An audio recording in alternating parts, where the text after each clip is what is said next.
Subscribe to this YouTube channel and please enjoy watching this video. Here we go.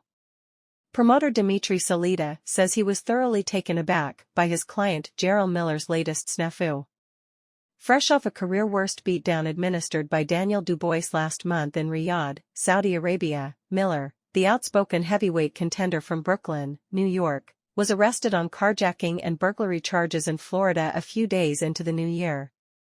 "I've spoken to his family," Salita told pro boxing fans. "I'm very surprised by what happened. I've read the allegations. I don't know Jarrell to be the person described in the allegations. I don't know Jarrell to be that aggressive and to do the things that he has done. I don't know that side of him. I was surprised to have read about it. He called me yesterday and gave me his side of the story. I can't comment on it.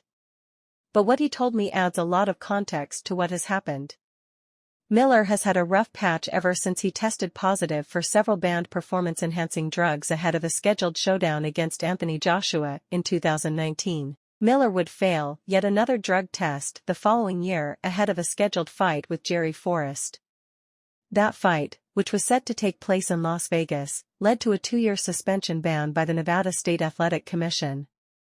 The 35-year-old Miller collected 3 straight wins before London's Dubois stopped him in the 10th and final round on the undercard of Anthony Joshua vs. Otto Wallin. Salita is still optimistic that Miller can regain his status as a legitimate contender.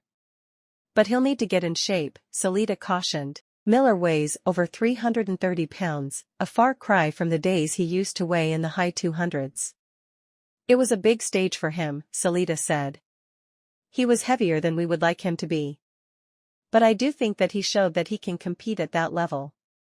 And if he can get himself together and get himself in shape, lose some weight, and take the lessons from this fight, he can still grow and get better and come back and give a lot of guys at the top a lot of good fights. Certainly, his personality adds a lot of flavor, him being from Brooklyn, New York, adds a lot of personality to the division. But he has to put together some wins against credible guys to put some meat on those bones. What I mean by that, to back up some of that talk. He's had some challenges recently, but it seems the situation seems to be working itself out. Hopefully everything will come back on board relatively soon."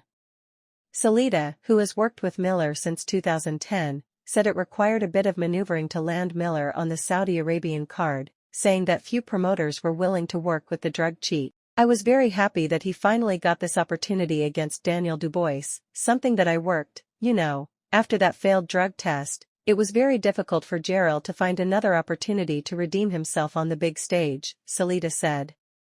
"Many people, many networks, many broadcasters, and promoters who promote other legitimate heavyweights didn't want to work with him.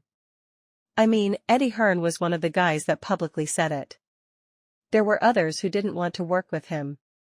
Through persistence and creativity, we were able to finalize this opportunity." Let us know what you think about the entire thing in the comments section below.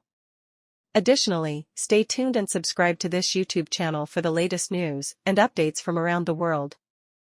We sign out.